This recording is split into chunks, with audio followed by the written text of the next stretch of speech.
Okay, hi. We're going to talk about Slater chapter 10. This is the last chapter in the Slater book. I know, so sad. It's been a fun book to discuss. And so hopefully this last discussion will also be right as much fun as the rest. And I encourage you to contribute and to really take a look at some of these issues, which are pretty relevant, in my opinion, pretty relevant to any particular future practice so that you may be involved in no matter what it is. And then just in general, your dealings with people and psychology. And so even if you never go into any sort of clinical practice, still relevant, still important to understand. And so let's talk about chipped. All right, so the first thing that I think it's important to note is that psychology is not psychiatry. Okay, so this major is a psychology major. It is not a psychiatry major. These are two pretty different approaches to mental health. And so while a lot of people confuse the two and they can't figure out the difference between a psychologist and a psychiatrist, they kind of see it as, well, they're both the same. One prescribes medication, one doesn't. You just really couldn't be more wrong. It's really a different thing. And so it's important to really understand, what does a psychologist do that's different than a psychiatrist, and vice versa. And so the medical approach is the psychiatric approach. And psychologists, since they don't prescribe medicine and they don't really necessarily do a medical approach, at least as of yet, psychology is more interested in behavioral and mentalization kind of approaches, where you're looking at how people think and what their habits are, what their behavior is, how can you help them change behavior without taking a medical approach and without medicalizing these kinds of problems that people have. And what we see over time is that more and more, most of America's ideas about any kind of disorder have become fairly medicalized. And we see this approach taking hold in psychology as well, when we're looking at how we treat disorders, and particularly in terms of what are the things that we recommend that people do. So we're going to follow up on these issues as we go through today. I've got a few videos to show you. I'm thinking that they're going to work online like this, but if they don't, then I will just put them in well, maybe I will also put links to the video on Canvas. So in case you want to see them that way, you can do that as well. So just being clear, this approach of psychosurgery was a medical approach done by medical people, not a psychology approach. So keep that in mind. All right. The first thing to look at is really, and as what we've talked about throughout this whole class, brain knowledge is not very developed at the time that the lobotomy ideas were being promoted. We still didn't know a whole lot about how the brain worked. People were doing the best they could based on the knowledge that they had. And so as we grew in technology, not only in understanding what the brain is, but in our ability to look at the brain, to see changes in the brain, to assess brain functioning, as well as in technology related to how to conduct studies, how to look at data, what is good methodology. Those things all have progressed over the last couple hundred years, particularly in the last 50 years. And so our crude ideas, our crude understandings, we can look back at those and shake our heads, but really these guys were doing the best they could. And their intentions were to help people. And a lot of people actually were helped to some, to varying extents, of course, but to some extent, people were helped. So yeah, we had a lot of inaccurate ideas about how various brain areas worked. And you see some of this when people are doing these lobotomies, and it seems horrifying to us because we're looking at, all this wholesale severing or digging around with these picks, and you just think, what are you doing? Why aren't you being so much more careful? But if you don't know, then you don't know. All right. So As our technology improved, we could learn and do much more and much different and much better things. So therefore, we don't do lobotomies anymore. The last one was done in 1967, and then Dr. Freeman was banned from doing any more. So here is a kind of an interesting YouTube about it.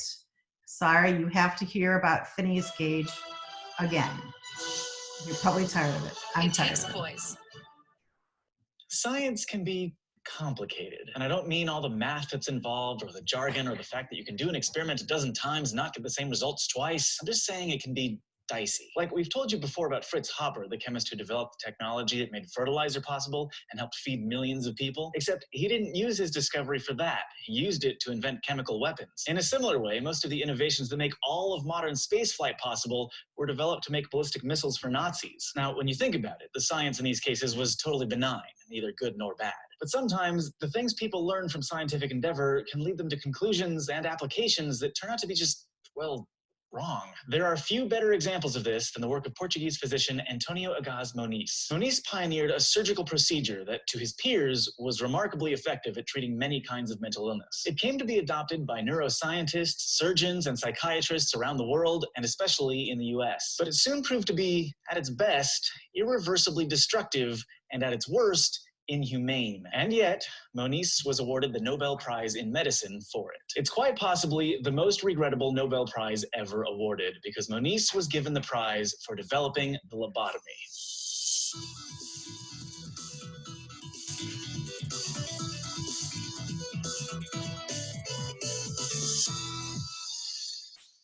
The story begins with John Fulton, a Yale neuroscientist in 1935. Fulton had spent the past 5 years cutting out sections of chimpanzees' brains and studying how that affected their behavior. He was mostly working with the cerebral cortex, the outer layer of the cerebrum, which is the largest part of the brain. It's also divided into 4 lobes, and each lobe is responsible for a different set of cognitive functions. The temporal lobe, for example, is located on the bottom of the brain, and it's associated with memory, sound, and language. And the frontal lobe, at the front of the brain, is the home of our personality. It's responsible for our higher reasoning, our emotions, motor skills, attention span, among many other things. In 1935, scientists like Fulton were just beginning to understand how each of these lobes behaved, but most of their knowledge on the frontal lobe came from just a few studies or records of brain injuries, like the case of a man named Phineas Gage. Gage was working on a railroad in 1848 when an accidental explosion lodged a railroad spike into his head. The spike stabbed right through his frontal lobe. Amazingly, Gage survived and his memory was still intact, but his personality was different. He became kind of mean and aggressive because the part of his frontal lobe that was damaged, his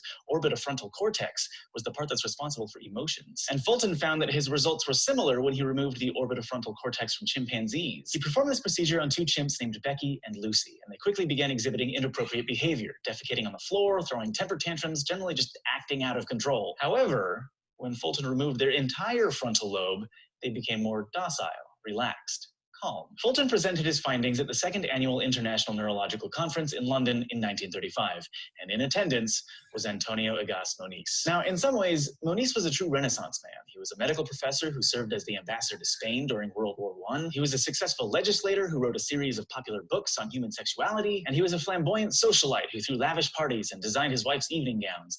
He was driven, passionate, confident, and intelligent. In fact, by the time he met Fulton in London, Moniz had already almost won the Nobel Prize for developing one of the most important innovations in neurosurgery at the time. Back in 1925, he had wanted to figure out a non-invasive way to diagnose tumors in the brain. So he devised a concept called cerebral angiography, in which a solution of sodium iodide was injected into the carotid artery in a patient's neck.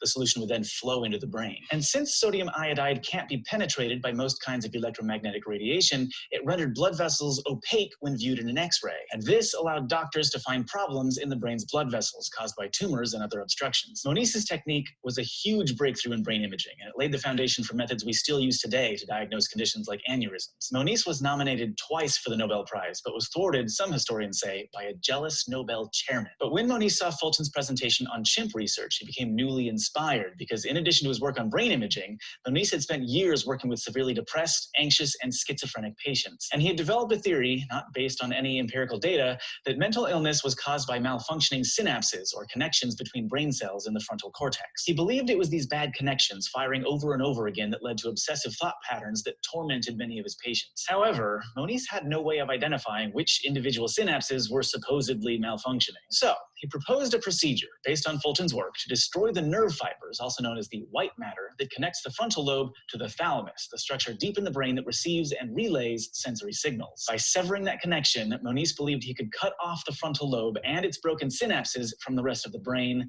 rendering it useless. 4 months after the London conference, Moniz attempted this operation on a human for the first time. He didn't perform it himself because his hands were deformed with gout. Instead, he directed a lab assistant to drill 2 holes into the skull of a 60-year-old former prostitute suffering from psychosis. The assistant then destroyed the nerve fibers leading from the frontal lobe with 2 injections of pure alcohol. And the operation worked in the sense that the woman stopped displaying symptoms of psychosis, but it depersonalized her. Her disruptive thought processes seemed to have stopped, but so did all of her emotions. Essentially, it removed what made her human. And over time, Moniz performed the operation on 19 other patients, eventually refining the procedure with the use of a leucotome, a tool resembling an ice pick that allowed him to experiment with which nerve fibers to cut. However, only a complete severing of the nerve fibers seemed to create the effects he wanted, which was for patients to no longer display any symptoms of anxiety, depression, or schizophrenia. He called this procedure the prefrontal leucotomy, leuco meaning white matter in Latin, and tome meaning knife, and he published these findings in 1937. Moniz's work soon caught on in the United States, where the number of psychiatric hospitals and patients had doubled since 1903. Leucotomy's strongest proponent in America was neurology professor Walter Freeman, who was also present at Fulton's chimp presentation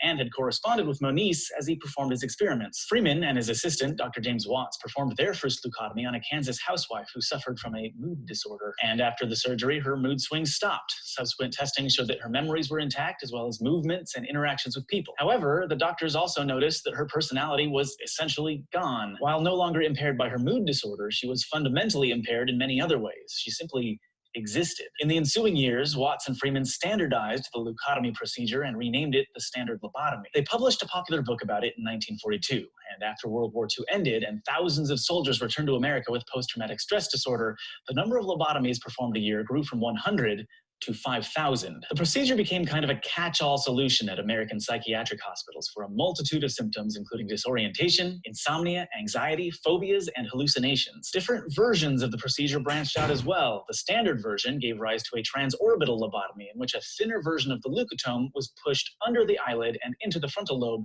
with a mallet. The surgeon would then sweep the instrument around to sever the lobe's connection with the thalamus. Despite the rising popularity of this surgery, there was soon plenty of criticism. As early as 1937, doctors had noticed that lobotomies caused strange, unexplained eye movements in some patients. In Chicago, psychologist Mary Frances Robinson assessed 90 patients who received lobotomies and discovered that most of them could no longer concentrate. They appeared unmotivated and lost interest in their own lives. Their creativity was destroyed. Musicians stopped playing music, writers stopped writing. All of these darker symptoms, though, were overshadowed by what many psychiatrists saw as a more stable outward behavior. The lobotomy's vogue reached a peak in 1949 when Moniz, who was at this point considered the father of the procedure, was awarded the Nobel Prize in Medicine for his work. The lobotomy remained common until 1952, when a French pharmaceutical company changed psychiatry forever by introducing chlorpromazine, a medication that blocked dopamine receptors in the brain. Dopamine is a neurotransmitter, a chemical released by nerve cells that lets them communicate with other nerve cells. It's vital in regulating moods and emotions. Overactive dopamine systems can cause heightened emotions in conditions like psychosis, and the drug worked by blocking dopamine receptors on brain cells, calming their activity. With this new drug now available, there was no need for costly and dangerous surgery, and soon, the use of lobotomies decreased rapidly. Today, the lobotomy is considered dangerous and archaic, a blunt tool for treating the subtle intricacies of mental illness. And the careers of Fulton, Freeman, and Moniz are thought by some to comprise one of the darkest chapters in medical history, because since their time, attitudes about mental health and the ways we take care of it have changed a lot. It's been 80 years since John Fulton first described his experiments on chimpanzees. Today, conditions like depression, anxiety, mood, and personality disorders are all treated biomedically with drugs, along with different kinds of psychotherapy, like cognitive and behavior therapies. And instead of focusing on getting rid of the symptoms of mental illness, psychiatric treatment today aims to help patients stay functional and productive. In the end, much like the minds that gave us chemical weapons and ballistic missiles, Antonio Agas Moniz did pursue some important work whose effects are still being felt and used today. It's just that the work he's remembered for most wasn't his best. Thanks for joining me for this special episode of SciShow, especially to our Subbable subscribers who keep these episodes coming. To learn how you can support us, just go to subbable.com to learn more. And don't forget to go to YouTube. Okay, so there's that. Now, how do I get out of it? YouTube.com/SciShow. I don't know. And subscribe. Okay.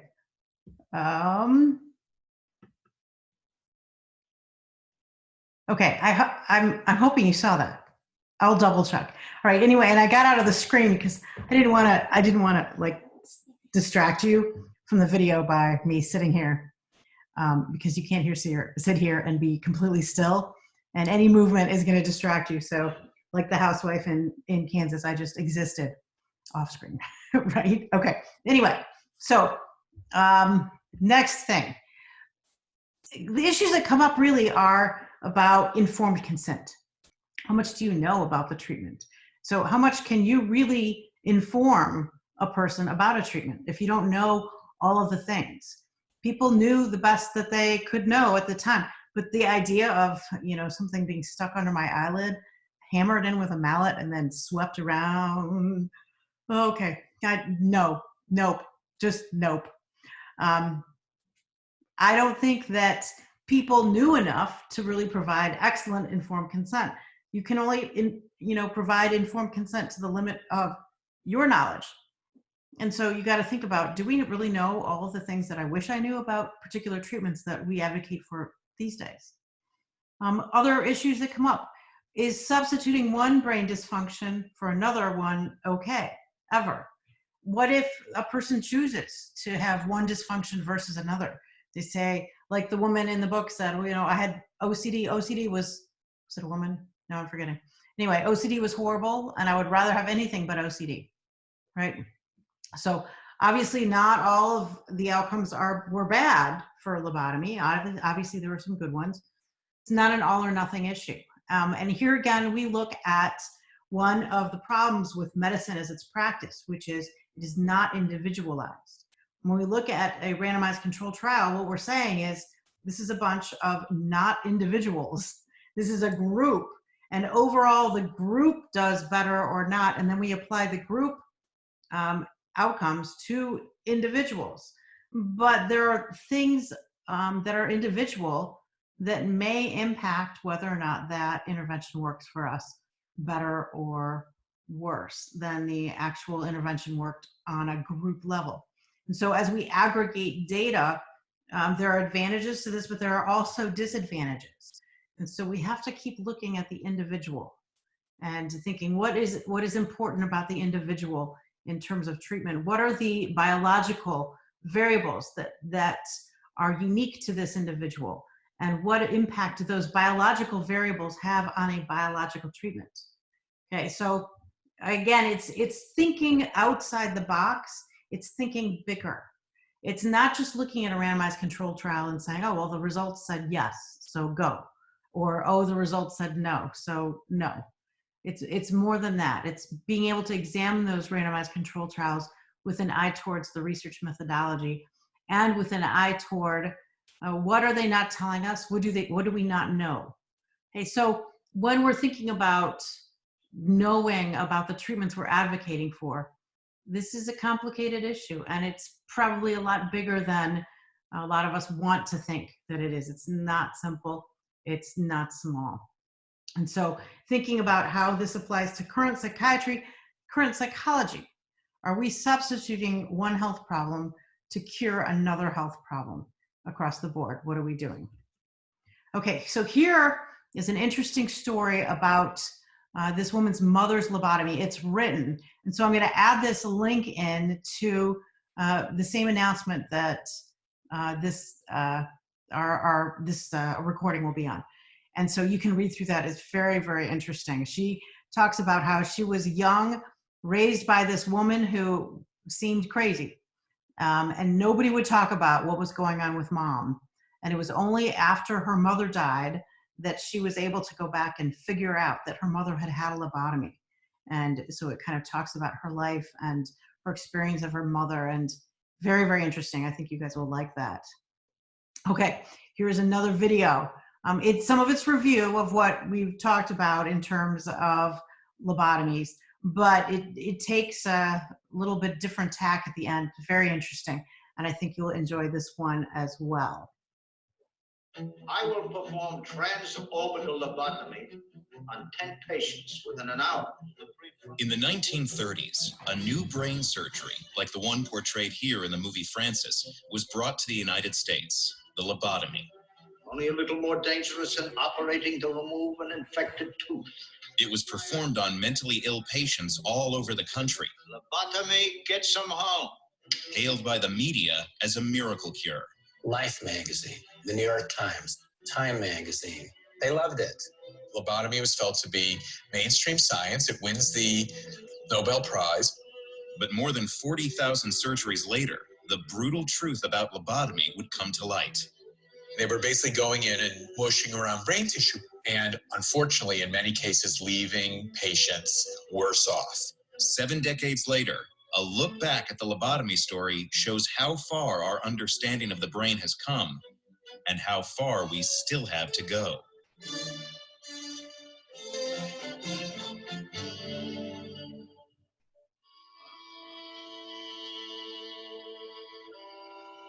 In the early decades of the 20th century, people struggling with mental illness had few options.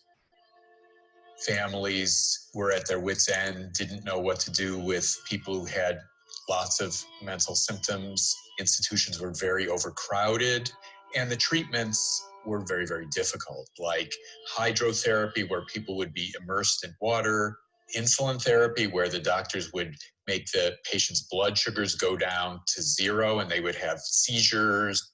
In 1936, a new surgical technique called lobotomy began to be used. The experimental procedure, which partially severed the frontal lobes from deeper parts of the brain, was said to calm and even cure those struggling with mental illness. Dr. Walter Freeman and Dr. James Watts, who was a neurosurgeon, were claiming that they had great success, that they were restoring a good life to people who had been suffering, and they had become famous. One of Freeman's many gifts, skills, was cultivating the media, and they reciprocated with a lot of very favorable coverage. Miracle cure to the brain, cutting the brain cures the soul. The media was all over it. In 1941, Joseph P. Kennedy, the patriarch of that prominent political family, read about the surgery and contacted Freeman and Watts about his eldest daughter, Rosemary. Rosemary was slower to walk and talk. As she grew, it became more and more obvious that Rosemary could not really move beyond, say, a 3rd or 4th grade educational level. Being at the table, she wasn't up to the complicated conversation we'd have at the political discussions. In her early 20s, her mental health issues were really becoming a problem. The tragedy is many other doctors at the time recommended against this procedure. They agreed that it was too experimental. But at the age of 23, Rosemary Kennedy was lobotomized. The surgery did not go well. They cut too deeply into the brain fibers, and Rosemary became disabled. She did eventually regain her ability to walk and talk, but she lost a lot of what was in her personality.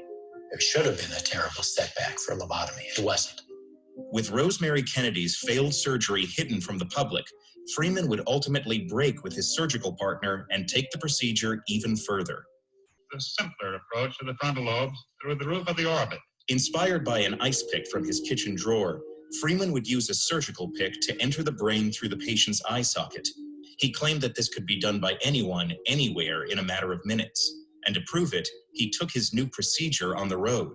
And these things that were being done were nothing like what we might think of as modern evaluation of treatments, like a randomized controlled trial. These were just patients who were sick with mental illness, who got a lobotomy. And it would be used for a whole host of ailments. Hallucinations, obsessive behaviors, feelings of depression and suicide, soldiers returning from the theater of war with anxiety and behavioral problems, people suffering for what was then called intractable pain.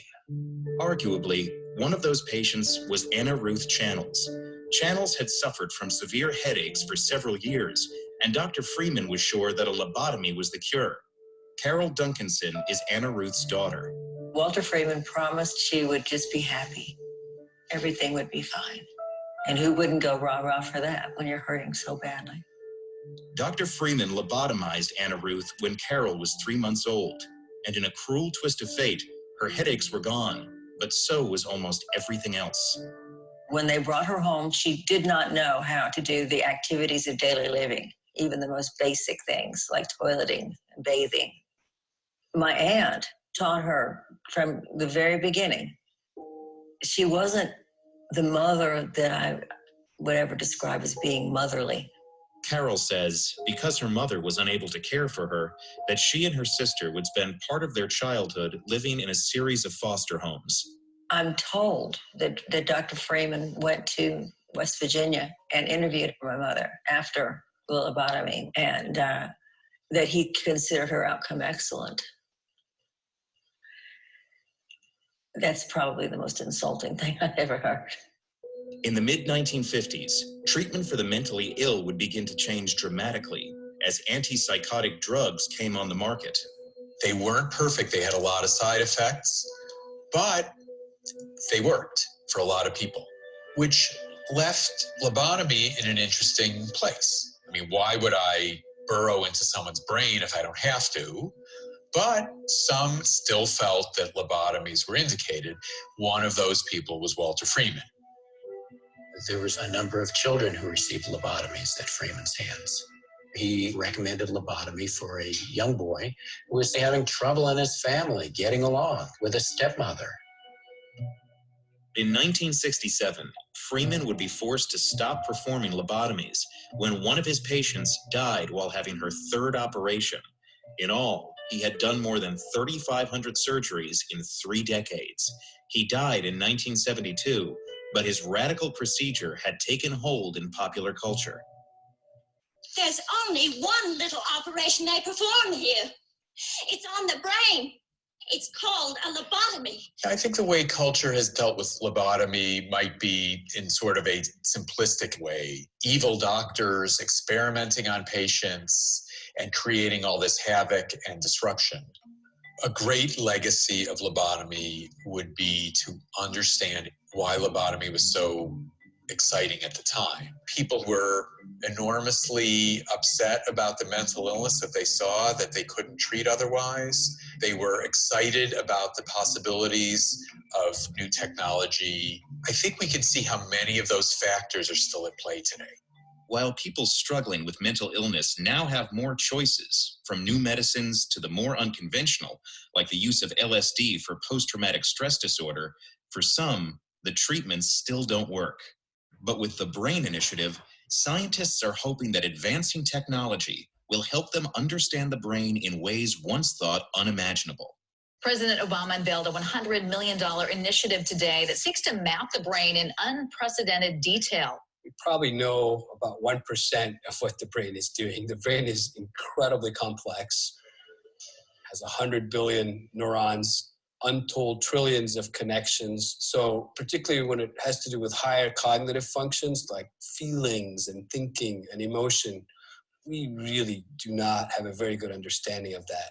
At Massachusetts General Hospital, doctors are using a surgical technique called deep brain stimulation, or DBS for short, on patients with untreatable psychiatric disorders, including a severe form of OCD. What do you feel? A 7. A 7? Okay, can you put an adjective to it? It's a happiness. Okay. While surgery is not without risks, doctors say DBS is largely reversible. A pacemaker-like device is implanted with wires that send electronic pulses into targeted areas of the brain. It has successfully controlled tremors in Parkinson's patients and has been tested on patients with untreatable depression. When I first met Liz, her affect, or the way her face looked, was just very blank, very sad, even had trouble making eye contact. Liz Murphy's anxiety and depression had become so debilitating that one day she just got up and left her job. Walked out and I never went back to the office and just went off the grid totally. I was just a complete shutdown. In 2006, Murphy became one of the first patients to undergo deep brain stimulation surgery for depression. The surgery lasted 8 hours. Once the electrode was implanted and turned on, the doctors delivered a small amount of electrical stimulation. Then finally I felt something, and it was It was remarkable, actually. Within 2 to 3 months, I started walking my dog again. Being able to get out of bed in the morning and getting showered and dressed, and they sound like small things, but I didn't do those things very well. Our goal is to make very sick patients better. So if we have a safe therapy that takes someone that is so depressed that they can never leave the house and give them their life back, how can you say no to that? While Liz Murphy was helped, some other results for depression have been less promising. Doctors are now in the early stages of experimenting with a new, more advanced device that responds to each patient's mood. We realize we're on the cutting edge of these treatments for psychiatric illness, and because of that, we're extremely careful. There is a dark history of psychiatric neurosurgery. It's now been almost a century ago, but it still overhangs our field.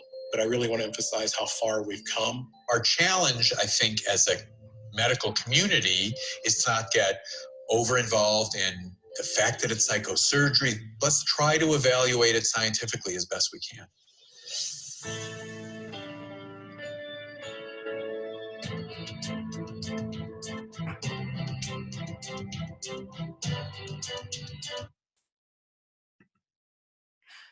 Okay, so let's see, share my other screen.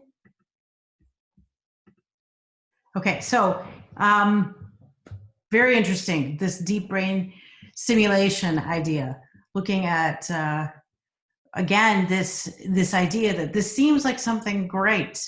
It seems great. How much do we know, though? We're sort of at the edge of what we know. What if we find out more things in 100 years? We don't know that. So right now, this looks like a great treatment. And you can think back when people were talking about lobotomy. The same kind of excitement existed. This seemed like a really great treatment. All right, I have a clinical example for you from my own practice that I think you'll find very interesting. This is a picture of where a ganglion block is put, a stellate ganglion block. Now, this is a treatment that's been used, I think, since 1925 for pain. But more recently, it's been used for treating PTSD. It was seen to have some anxiolytic and sedative effects, and then modified and now being used for PTSD.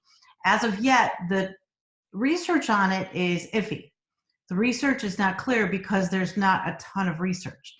There was only one randomized controlled trial, and it was only done on around 40-ish people, and the results showed that the group well, let me tell you what the procedure is first. So the procedure is that in between those two parts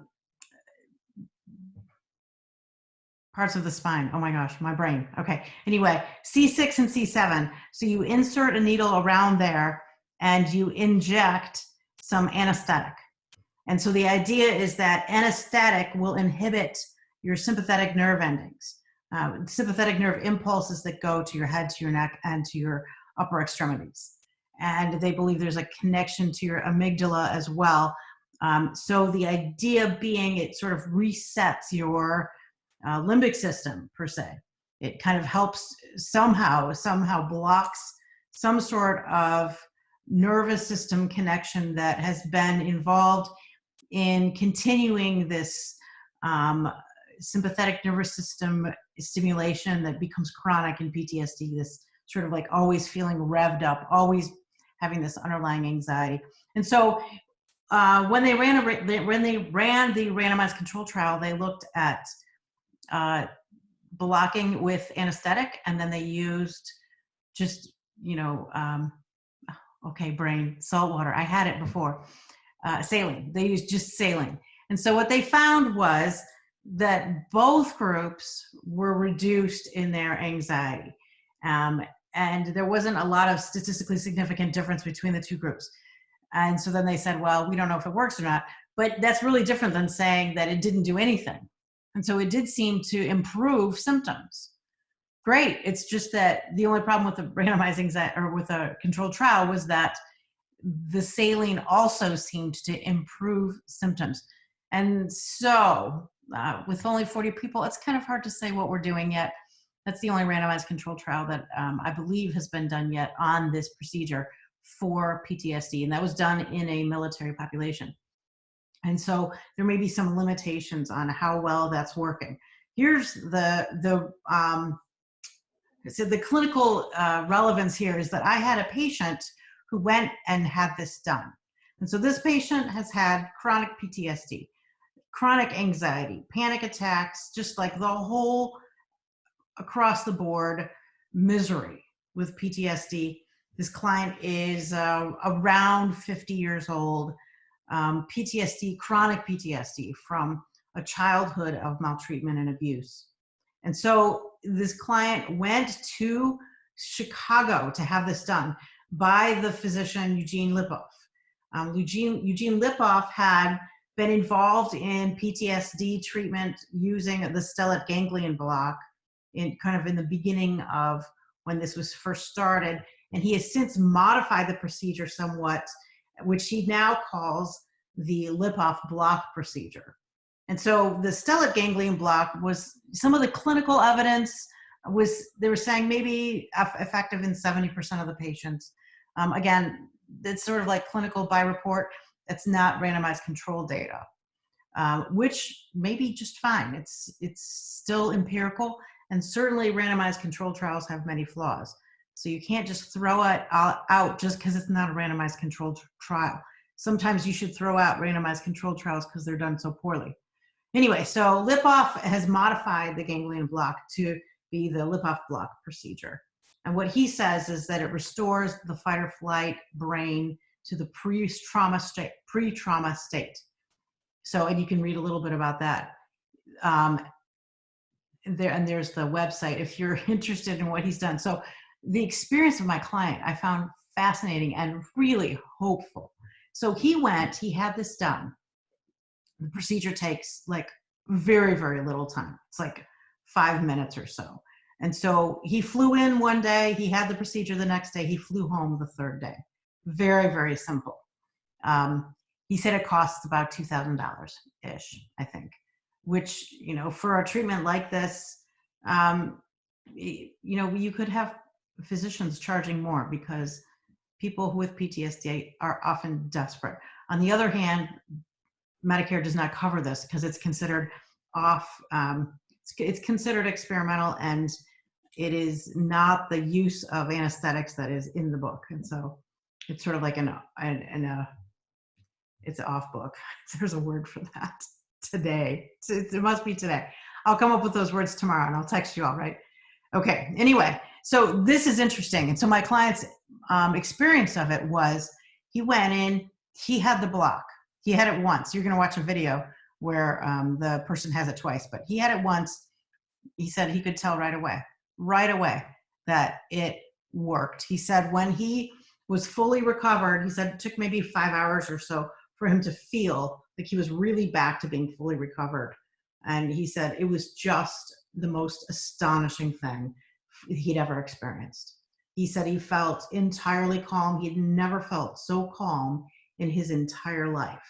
And that for weeks and weeks and months after the procedure, this remained. And he would say to me, I still can't get over this feeling. I just am still absolutely astonished at how it feels so different just instantly.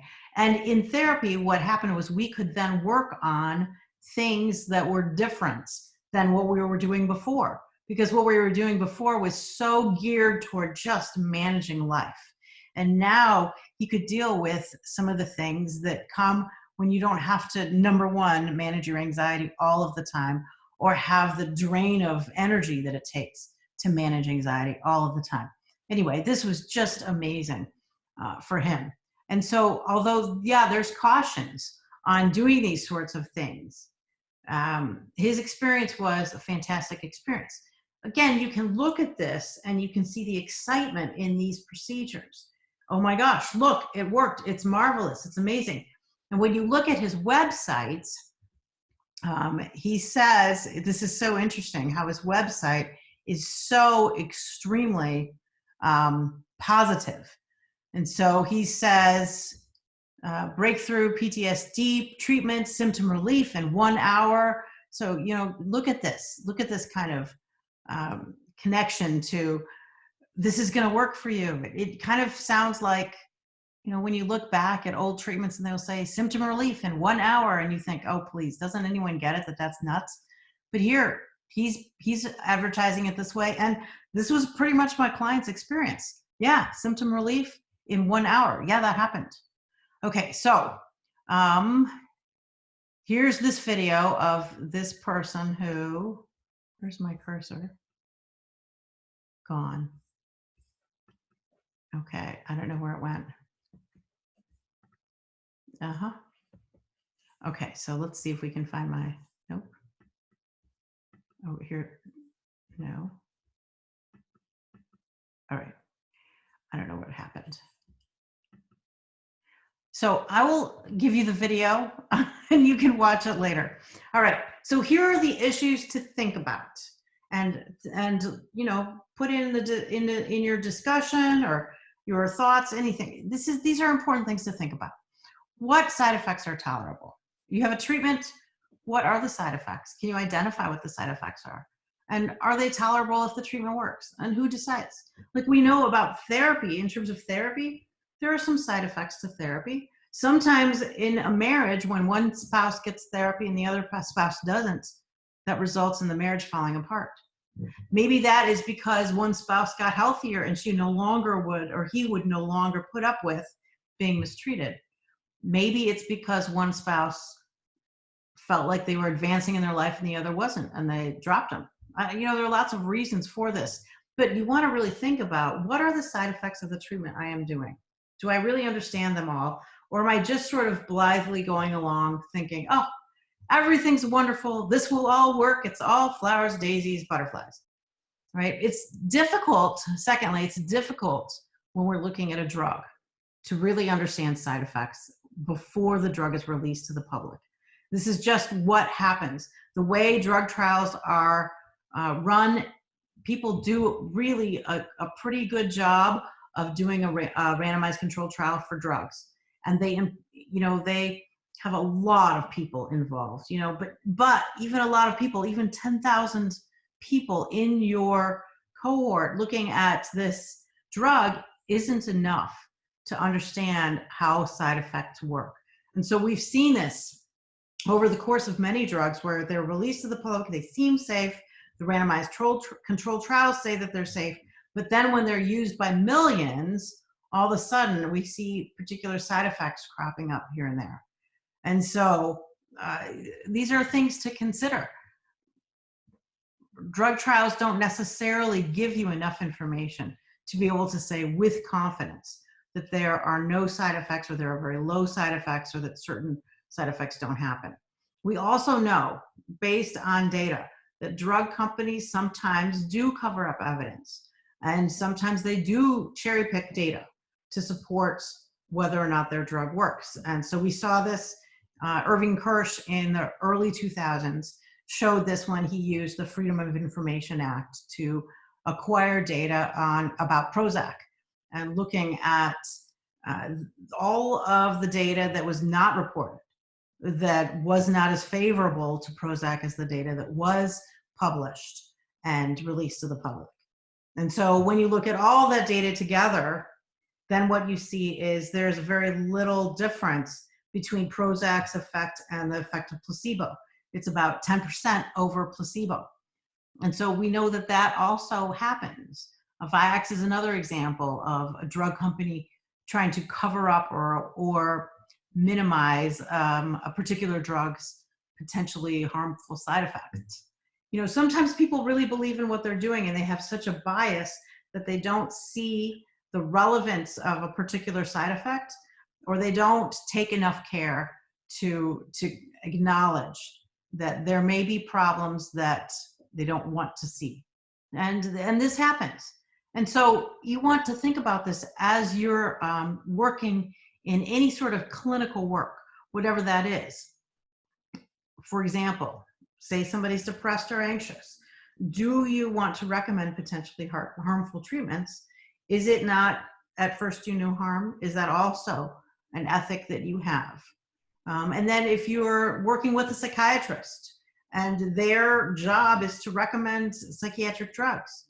What are the side effects of those drugs? And is the damage from those side effects worth it for the benefits? You want to really think about that.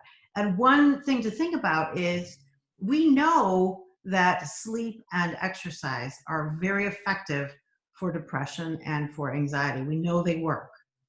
A lot of times people don't get those recommendations. And why is that? Is it because physicians think, well, they probably won't listen to me anyway? Or they think there's no point in recommending this because they already know. Or, yeah, I told them to do this, but they're not doing it. So since they're not doing it, I need to, just move on. Instead of really sticking to this treatment plan of how can I help you exercise and get better sleep? Because we know those two things really make a major difference in terms of anxiety and depression. So what's the evidence for the effect of the drug versus exercise and depression? And how much more efficacious or less efficacious is the drug versus exercise and depression? This is all kind of evidence-based medicine. And you want to look at your bias. What do you think works better? What do you think is safer? What kind of side effects are you trying to avoid? Okay. And then the question that I put at the end, are we really scientists? Isn't a scientist somebody who looks at the data versus viewing the data through the filter of our culture, or through the filter of your expectations, or the filter of what you've always been told, or the filter of what society expects you to do? So thinking about, how do I see the data? Am I really a scientist? It is very difficult to be open-minded. It is a challenge to truly be open-minded and let go of your assumptions and your biases. That is hard to do. So more examples. In the United States, 2016, we had nearly 314 million prescriptions for antidepressants that were filled. About 20% of the population is psychiatric medicated at any given time. What's going on here? Why? Why do we have this amount of trouble and this amount of psychiatric medication happening? Doesn't this seem like a problem? Here we are shut down for COVID, and yet huge numbers of people are suffering in terms of depression or anxiety. Sometimes people use antidepressants for anxiety. When the Freedom of Information Act is looked at, does that data support the use of antidepressants to the extent that our country is using them, particularly given some of these side effects? When you're looking at 50 to 80% of people on antidepressants experience some sexual side effects. This, to me, raises a large red flag. If you have sexual side effects, that means there's something going on with your body where it's not functioning. There's some major issues happening so that you have sexual side effects. And now, if you're beginning to be prescribed a drug to help with the side effects of another drug, and then you need a drug to work with the side effects of that second drug that you were prescribed to help with the side effects of the first drug. This seems like a losing game to me. And so I want to be extraordinarily careful when I think about what kinds of treatments do I recommend and do I support and do I advocate for? And then what kind of education do I give my clients vis-a-vis their treatments? Okay. Here's another example, long-term use of antipsychotic study. So this study was published in 2013, study on antipsychotic drugs. There's the reference at the bottom in case you're interested. They're looking at the dose response versus maintenance treatment. And so everyone got an antidepressant, then they randomized them. You were either in the dose response group or dose reduction group, or the maintenance treatment group. So after 6 months, the dose reduction group would either reduce or quit their dose or look toward reducing to quit. And then the maintenance treatment continued their treatment for another 18 months. So 18 months is all. And what we found, even after 18 months, short-term use resulted in fewer symptoms and better functioning. And there was twice the rate of recovery in the dose reduction group versus the maintenance treatment group. Twice the rate of recovery. And this, you can't say, well, it's because the people with the really worst disease were in the maintenance group because they had to keep on the medication. No, that's not the explanation. These people were randomized to these two groups. And so what it shows is stopping the antipsychotics resulted in better outcomes than continuing the antipsychotic treatment. Very interesting to think about. So when we sum it up, think about your ethics. What treatments are you advocating for? What information are you giving your clients? What is informed consent? And then think about how much do you have to be in the literature to stay informed? What can you know when you're not in the literature? And the role of continuing education. So this is so funny. So I typed this sentence, and this was my last slide. And so I took a little break. I walked into the kitchen. My husband had just come up from the mailbox and brought me this. Right after I typed that statement on continuing education here, I got my flyer in the mail saying, here are your some required affordable online classes that you can take for continuing education. And so when you look at what these are, it kind of makes you wonder about how much you're learning and how useful some of this is in terms of being in the literature. It's not a substitute, I'm telling you. It's not a substitute. So we've got self-esteem and CBT. We have end-of-life care. We have substance abuse, blah, blah, blah. You know, treating the shame spiral of enablers, you know, skepticism and collective loneliness. So domestic violence, setting ethical boundaries, diversity and ethics, balancing the power dynamic in your therapy relationships, repressed memories of sexual abuse, ethical considerations for those, cultural diversity, bullying, shooting, suicide risk. So these are the basic classes. And there are a lot of value to some of these classes, probably not all of them. However, my question remains, is this going to give you the information that you need to ethically give informed consent and to be able to advocate for good treatment? And my thinking is no, you still have to be able to be in the literature. Taking a continuing education class is no substitute. I would love to hear your thoughts, and I look forward to that. Talk to you next week.